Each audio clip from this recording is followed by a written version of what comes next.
गोटे नया भिडियो को देखो +3 फर्स्ट सेमिस्टर ओडिया ऑनर्स पाई आज आम कर पेपर 8 आउ गोटे पढ़ा काव्य जोटा कि कर्ण रोचे चतुर्थ एककर बुझीपारे कर्ण चरित्र जोटा कि महाभारत गोटे चरित्र माने कर्ण विषय पढ़ा आउ कमेंट कर कहते सर आमको यूनिट वाइज जानतु सर्ट क्वेश्चन आंसर आमर एग्जाम अच्छी तो देखो मुझे माने जमा भी व्यस्त हूँ जमा भी माने कहीं भी व्यस्त हूँ जो मनकर एग्जाम अच्छी पूर्वर ही आपको सर्ट क्वेश्चन आंसर मुझे नहीं कि आसबि तो प्रथम जाना आम तार सारमर्म बुझीपारे जहाँफल कि आप बुझीपारे तो प्रथम तार टॉपिक भितर कौन कनसेप्ट क्लीयर हूँ से मुझे लंग क्वेश्चन ही डिस्कसन करुँची सर्ट क्वेश्चन हठात जब मैं डिस्कसन करी तेल बुझीपारे तेणुक लंग क्वेश्चन टू प्रथम बुझा तापर जो सर्ट क्वेश्चन को माने डिस्कसन करवा ताले बुझीपारे है।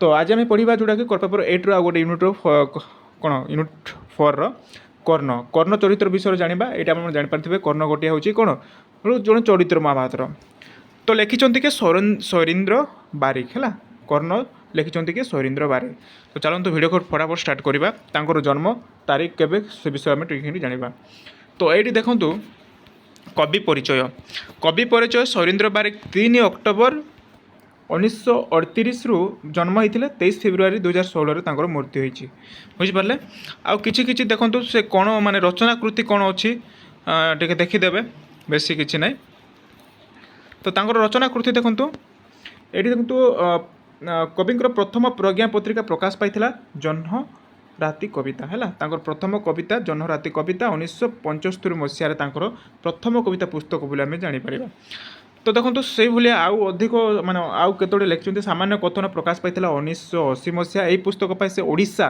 साहित्य अकादेमी पुरस्कार पाई मन रखिए सामान्य कथन कविता पाई से ओडिशा साहित्य हाँ ओडिशा साहित्य अकादेमी पुरस्कार पाई 1981 कविता पुस्तक है उपभारत 1985 आकाश पर निबिड़ 1986 गुणुगुण चित्रपट 1998 एवं लुहठू भी अंतरंग बुझीपारे यही सबू से लिखिं भारी मन पड़े जोटा कि 1990 अनुभारत 1991 आमे दुहें माँ 1995 एवं चहला छाई रे घड़िए 1997 पढ़ बा न पढ़ 1999 हलदी बसंत 2001 मसीह लिखिं आम दुही कथा आउ जहाँ कहवाक इत्यादि से प्रकाश कर से अनेक गुड़े कविता मध्य रचना कर तो आम जानिले जन्म केबे होइथिला एवं कविता गुड़िक तो तांकर सारमर्म आम आलोचना करबा कविता पर पृष्ठभूमि आड़क जावा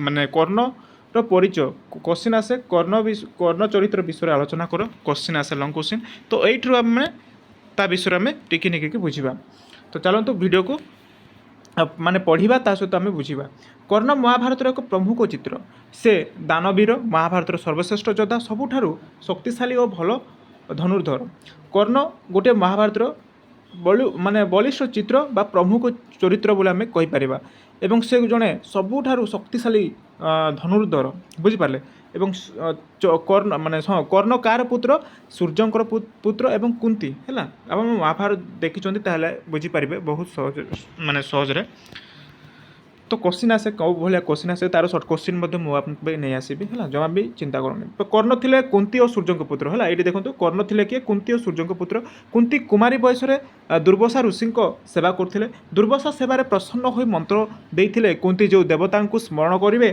से आसी पहुँची जीवे तो खेल मन कर सूर्य देव को स्मरण कले और देवता प्रकट हेले कुंती फेरिबा है कुंती फेरिबा कहवा मंत्रर शक्ति प्रभाव हेतु कुंती को स्पर्श नक एक पुत्र दान कले तो जिते बेले देख छोट बेले माने कौन से समय होता छोट बेले से किसी गोटे माने खेल मन कर सूर्य देवता को से स्मरण कले माने सूर्य देवता भगवान को से स्मरण कले एवं देवता प्रकट हेले जिते से स्मरण कर किए कुंती से भगवान प्रकट हेले कुंती फेरिबा कहबार मंत्र शक्ति प्रभाव हेतु कुंती को स्पर्श नक एक पुत्र दान कले है कहीं जिते बेले कुंती माने स्मरण कर भगवान को सूर्य देवता आसिले गोटे कौन संतानटीए देले पुत्रटे दान कले कुंती अविवाहिता थिबारु कर्ण को पानी रे भसाइले किंतु कुंती अविवाहिता से माने पुत्र माने विवाहित नथिले हैला अविवाहित माने युवती थिले से किंतु ସେ ମାନେ ଛୋଟ ଛୁଆ ଜନ୍ମ ତ କରିନି ମାନେ ପ୍ରଦାନ କରିଥିଲେ ସୂର୍ଯ୍ୟ ଦେବତା। ତ ସେଇଥିପାଇଁ କ'ଣ କରିଛନ୍ତି, କୁନ୍ତି ଅବିବାହିତ ଥିବାରୁ କର୍ଣ୍ଣକୁ ପାଣିରେ ଭସାଇ ଦେଲେ ହେଲା। ତ ଏକ ରଥ ଚାଲକ କେଉଁଠିରେ ମାନେ ଭସାଇ ଦେଲେ, ଏକ ରଥ ଚାଲକ ପାଇଁ ସେବା ଯତ୍ନ କରି କର୍ଣ୍ଣକୁ ବଡ଼ କଲେ ଏବଂ ହଁ ଏବଂ ଗୁରୁ ଦ୍ରୋଣଙ୍କ ପାଖକୁ ଧନୁର୍ବିଦ୍ୟା ଶିଖାଇବା ପାଇଁ ଗଲାବେଳେ ସେ ରାଜ ପରିବାରରେ ହୋଇନଥିବାରୁ ଦ୍ରୋଣ ଫେରାଇ ଦେଲେ। ତ ଗୁରୁ ପରଶୁରାମ ପାଖରେ ଧନୁର୍ବିଦ୍ୟା ଶିଖିଲେ। ତ ପରବର୍ତ୍ତୀ ସମୟରେ ଯେତେବେଳେ ଯେଉଁ କର୍ଣ୍ଣ ଛୋଟବେଳରୁ ତାଙ୍କୁ ମାନେ ମାନେ ଛାଡ଼ିଦେଲେ କିଏ, ତାଙ୍କ ମା କୁନ୍ତି। ଯେତେବେଳେ ସେ ବଡ଼ ହେଲେ କର୍ଣ୍ଣ କ'ଣ ହେଉଛି ନା, କର୍ଣ୍ଣକୁ ବଡ଼ କଲେ ଗୁରୁ ଦ୍ରୋଣଙ୍କ ହେଲା। ଗୁରୁ ଦ୍ରୋଣଙ୍କ ପାଖକୁ ସେ ଧନୁର୍ବିଦ୍ୟା ଶିଖିବା ପାଇଁ ଯାଇଥିଲେ। ତ ଯାଇଥିବା ସମୟରେ କ'ଣ କଲେ ନା, ଗଲା ସମୟରେ ସେ ରାଜ ପରିବାର ହୋଇନଥିବାରୁ କର୍ଣ୍ଣ ରାଜ ପରିବାର ହୋଇନଥିବାରୁ ତାଙ୍କୁ ଗୁରୁ ଦ୍ରୋଣାଚାର୍ଯ୍ୟ ଫେରାଇ ଦେଲେ, ତୁମେ ଧନୁର୍ବିଦ୍ୟା ଶିଖିପାରିବ ନାହିଁ ବୋଲି ଫେରାଇ ଦେଲେ। ପରବର୍ତ୍ତୀ ସମୟରେ କ'ଣ ହୋଇଛି ନା, ଗୁରୁ ଫେରାଇ ଦେଲେ, ଗୁରୁ ପରଶୁରାମଙ୍କ ପାଖରୁ ଧନୁର୍ବିଦ୍ୟା ଶିଖିଲେ କିଏ, କର୍ଣ୍ଣ ପରବର୍ତ୍ତୀ ସମୟରେ ପରଶୁରାମଙ୍କ ପାଖକୁ ଯାଇ ସେ ଧନୁର୍ବିଦ୍ୟା ଶିଖିଲେ। ପରବର୍ତ୍ତୀ କ'ଣ ହେଉଛି, କର୍ଣ୍ଣ ଅସାଧାରଣ ଥିଲେ ହେଲା। କର୍ଣ୍ଣ ଅସାଧାରଣ ଥିଲେ। ଜନ୍ମରୁ କର୍ଣ୍ଣ ପାଖରେ ଥିଲା କବଚ କୁଣ୍ଡଲ, ସୁରକ୍ଷା କବଚ। ପରଶୁରାମଙ୍କୁ କର୍ଣ୍ଣ ବ୍ରାହ୍ମଣ ପରିଚୟ ଦେଇଥିବାରୁ ପରଶୁରାମ ଅଭିଶାପ ଦେଲେ ଏବଂ ଠିକ୍ ସମୟରେ ପ୍ରାପ୍ତ ବିଦ୍ୟାକୁ ଭୁଲିଯିବେ ବୋଲି କହିଲେ।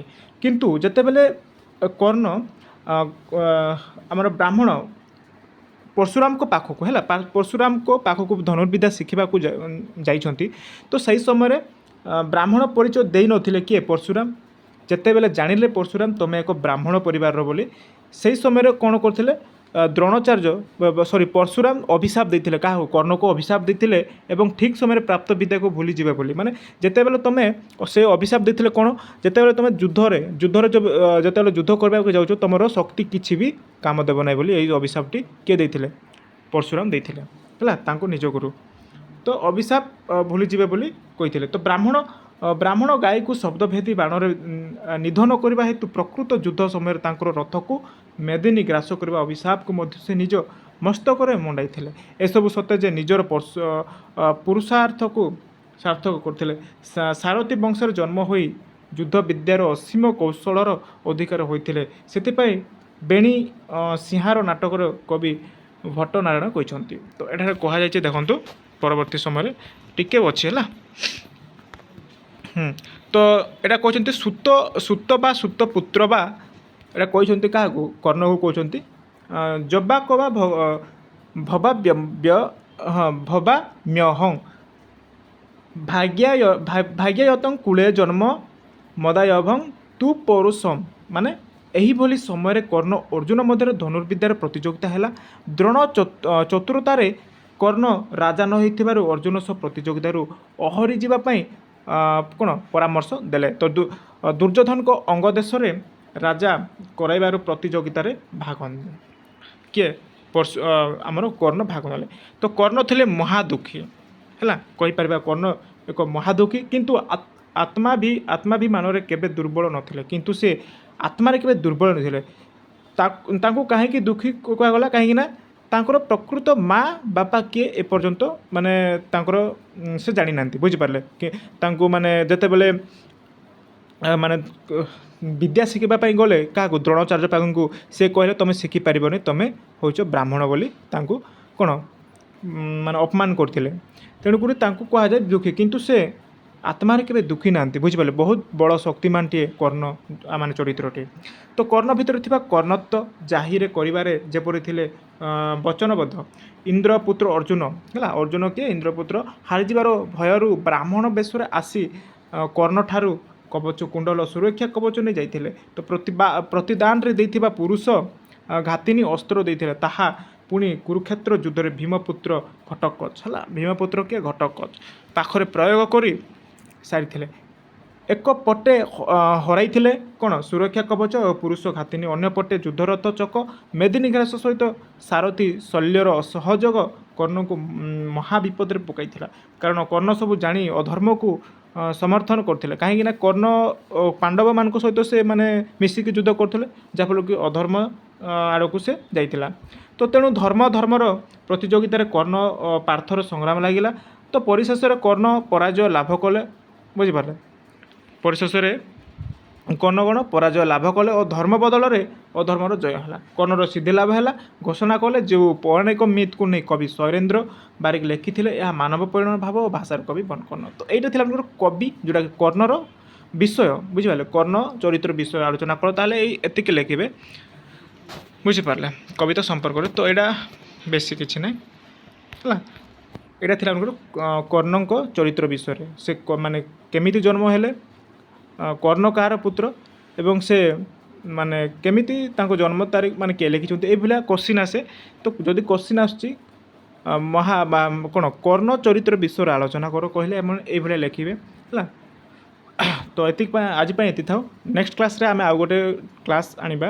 ତ ଆଗକୁ ମୁଁ ଆମକୁ ଚିନ୍ତା କରୁନି, ଆଗକୁ ମୁଁ ପ୍ରତ୍ୟେକଟି ସର୍ଟ କୋଶ୍ଚିନ୍ ଆନ୍ସର୍ ଆପଣଙ୍କ ସହିତ ଡିସ୍କସନ୍ କରିବି ହେଲା। ଯେଉଁମାନଙ୍କର ଏକ୍ଜାମ୍ ଅଛି ତା ପୂର୍ବରୁ ହିଁ ଆପଣଙ୍କୁ ସର୍ଟ କୋଶ୍ଚିନ୍ ଆନ୍ସର୍ ପ୍ରତ୍ୟେକଟି ୟୁନିଟ୍ ୱାଇଜ୍ ଆପଣଙ୍କୁ ଦେଇଦେବି। ତ ପ୍ରଥମେ ସାରମର୍ମ ଜାଣନ୍ତୁ, କ'ଣ ସବୁ ମାନେ ବୁଝନ୍ତୁ, ବୁଝିବା ପରେ ଆମେ ସର୍ଟ କୋଶ୍ଚିନ୍ ଆନ୍ସର୍ ଡିସ୍କସନ୍ କରିବା। ତ ଆଉ ଅଧିକ ଭିଡ଼ିଓକୁ ମାନେ କ'ଣ ଲେନ୍ଦି କରିବିନି, ଆଜି ପାଇଁ ଏତିକି ଥାଉ। ଆଶା କରୁଛି ଆପଣଙ୍କୁ ଭିଡ଼ିଓ କିଛି ମାତ୍ରାରେ ଭଲ ଲାଗିଥିବ। ଧନ୍ୟବାଦ।